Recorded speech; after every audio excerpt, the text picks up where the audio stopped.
Hello. Hello. నమస్తే madam. నమస్తే madam, నేను వైఆర్ టీవీ నుంచి కాల్ చేస్తున్నాను. నా పేరు తన్వి అండి. ఓకే. ఇంతసేపు మీ వీడియోస్ చూసాము. లగచర్లకు మీరు వెళ్ళడం, అక్కడ పోలీస్ వాళ్ళతోని గొడవ జరగడం, ఇవన్నీ చూసినాం. అసలు ఏం జరిగింది మేడం అక్కడ? అక్కడ లగచర్ల ప్రాంతంలో పులిచెర్లకుంట, పులిచెర్ల తండ, ఆర్వి తండ అని ఆ ప్రాంత మహిళలు మాకు ఫోన్ చేశారు, మెసేజ్లు పంపారు. అంతకు ముందు అక్కడ 9 నెలలుగా ఫార్మాసిటీకి వ్యతిరేకంగా ఆందోళన జరుగుతుంది. ప్రజలు మా భూములు ఇవ్వము అని నిరాకరిస్తూ ప్రొటెస్ట్ చేస్తున్నారు. వాళ్ళు చాలా ఖరీదైన ఇల్లు కట్టుకున్నారు. దుబాయ్లు, గల్ఫ్లు వెళ్ళి అనేక దేశాల్లో లేదా ముంబై అటు ఇటు పని చేసుకుని వచ్చి ఇక్కడ భూములు కొనుక్కుని ఉన్న భూములను డెవలప్ చేసుకుని ఇల్లు కట్టుకుని స్థిర నివాసాలు ఏర్పరచుకుని ప్రజలు కంఫర్టబుల్ గా బ్రతుకుతున్న సందర్భంలో ఇక్కడ ఫార్మా సెజ్ వచ్చింది. దీనికి వ్యతిరేకంగా ప్రజలు మాకు అన్ని విధాల ఆమోదయోగ్యంగా అనుగుణంగా ఉన్నటువంటి ఉపాధి, నివాసం ఇవి వదులుకొని మేము భూములు ఇవ్వము అని చెప్పి నిరసన తెలియజేస్తున్నారు. ఆ ఆందోళన కొనసాగుతుంది ఆ ప్రాంతంలో. ఈ పులిచెర్ల తండ, ఆర్వి తండ అనేది కంప్లీట్ గా పోతాయి. మిగతా అన్ని 40%, 30% అట్లా పోతున్నాయి. మిగతావి కూడా ఉన్నాయి. హకీంపేట కానీ, పోలేపల్లి కానీ ఇక్కడ ఉన్నాయి, లగచర్ల. అయితే ఆ ఆందోళనలో భాగంగా ప్రజలకి, కలెక్టర్ కి జరిగినటువంటి వాదం కావచ్చు, ప్రజల్ని కన్విన్స్ చేయడానికి కలెక్టర్ వెళ్ళిన సందర్భంలో జరిగినటువంటి వాద వివాదాల్లో నేపథ్యంలో విపరీతమైన నిర్బంధం జరిగింది. అక్కడ దాదాపు 80 మందిని అరెస్టులు చేసి అక్రమ కేసులు బనాయించి జైళ్లకు పంపినటువంటి స్థితిలో ఇంకా మిగతా మగపిల్లలు ఇంకా అది యాడ్ చేస్తూనే పోతున్నారు. కుటుంబాల్లో ఉన్న మగపిల్లల్ని అరెస్ట్ చేయడానికి పోలీసులు పెద్ద ఎత్తున గ్రామాల్లో ఇళ్లలోకి ప్రవేశించడం, తలుపులు తీయకపోతే బెదిరించడం, తలుపులు పగలగొట్టుకుని వెళ్ళడం, భాషలు ఆడడం, మగపిల్లలు ఎక్కడున్నా వాళ్ళని బెదిరించడం, యాక్టివ్ గా ఉన్న మహిళల సైతం కేసులు పెట్టడం, ఇట్లాంటివన్నీ జరుగుతున్న నేపథ్యంలో మహిళలు మమ్మల్ని సపోర్ట్ కోరుతూ, మద్దతు కోరుతూ లెటర్స్ రాశారు, మెసేజ్లు పెట్టారు.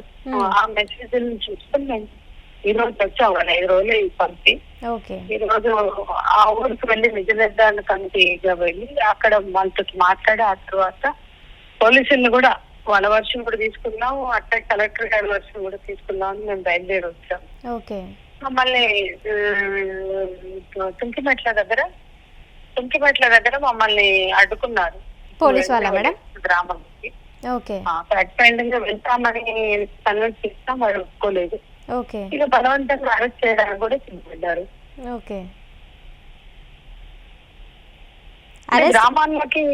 గ్రామాల్లోకి ఎందుకు వెళ్ళట్లేదని వాగ్వివాదం జరిగింది.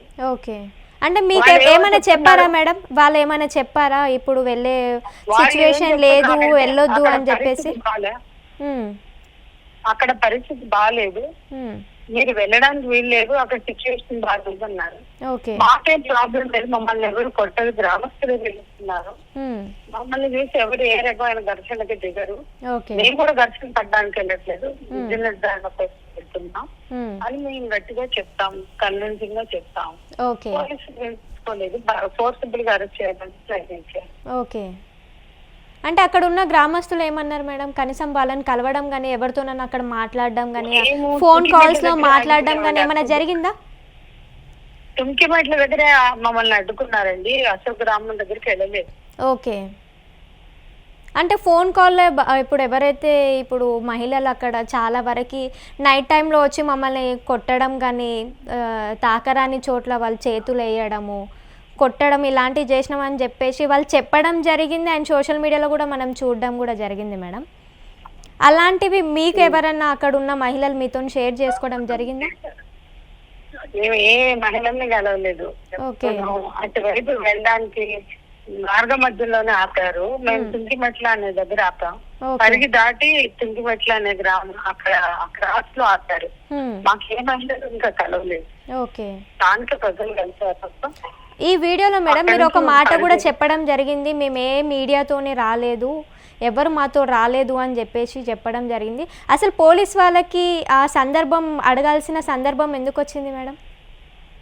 మేము మీడియాతో రాలేదు అంటే దీని మీద సంచలనం చేయడానికో రాజకీయ ప్రయోజనానికో అయితే మీడియాతో హంగామాగా వస్తాము. మేము ఏ మీడియా లేకుండా 2 కార్లలో 8 మంది మహిళలు మేము వచ్చాము. ఓకే. కాబట్టి మీరు మేము ప్యూర్లీ ఫ్యాక్ట్ ఫైండింగ్ కే వచ్చాము అనేది మీరు నమ్మవచ్చు అనడానికి చెప్పాం. ఆ మాట మీరు విన్నటువంటి వీడియోలో విన్నటువంటిది ఆ నేపథ్యంలో వచ్చాం. ఓకే. అంటే మేడం సీఎం రేవంత్ రెడ్డి గారు కూడా మనం చూసుకున్నట్టయితే ఇందిరమ్మ రాజ్యం ప్రజాపాలన ఎవరన్నా ప్రశ్నించవచ్చు అని చెప్పేసి అనడం జరిగింది. ఈ సిచ్యువేషన్స్ అన్నీ చూస్తుంటే మీకు ఎట్లా అనిపిస్తుంది మేడం? అంటే అసలు మాకు షాకింగ్, నిజ నిర్ధారణకు కూడా రానివ్వరు అనుకోలేదు. ఏం గ్రామంలోకి వెళ్ళి మహిళలు ఏం చెప్తారో విని తెలుసుకుందాం అనుకున్నాం. ఇదంతా వెళ్ళాక చాలా ఫోర్స్ ఉంది అంటే స్థానికంగా ఇతర ప్రజలు కలిశారు. సీఎం రేవంత్ రెడ్డి గారు తమ్ముడు తిరుపతి రెడ్డి గారు తన స్వప్రయోజనాలతో ఈ ఫార్మసీకి తీసుకొచ్చారు.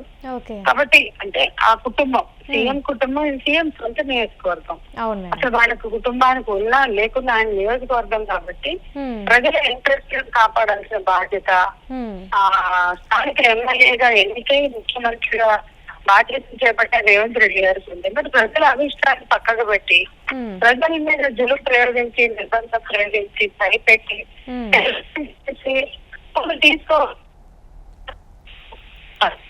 మీ వాయిస్ కట్ అవుతుంది మేడం. హలో చేస్తున్నారు, అందుకే బల ప్రయోగం చేస్తున్నారు. ఓకే. ఊర్లో అంతే మీద దౌర్జన్యం చేయదలుచుకున్నారు, బయటకు రాకుండానే ఎవరు నిర్ణయిస్తున్నారని మాస్టర్. ఓకే. ఇంకొకటి మేడం అక్కడ నెట్వర్క్ కూడా సరిగ్గా లేదు అని చెప్పేసి మార్నింగ్ కూడా ఒక విద్యార్థితో మాట్లాడడం జరిగింది.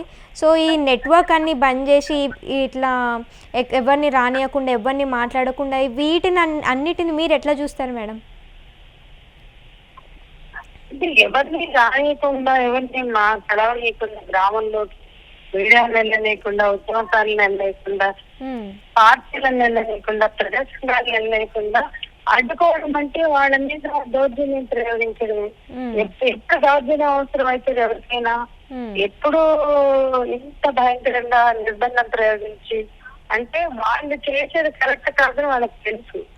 వాళ్ళు అప్రజాస్వామ్యబద్ధంగా వ్యవహరిస్తున్నామని తెలుసు. అట్లా వ్యవహరించడానికి సౌకర్యంగా ఉంటుందని ఇంత నిర్బంధాన్ని ప్రయోగించారని భావిస్తున్నాం.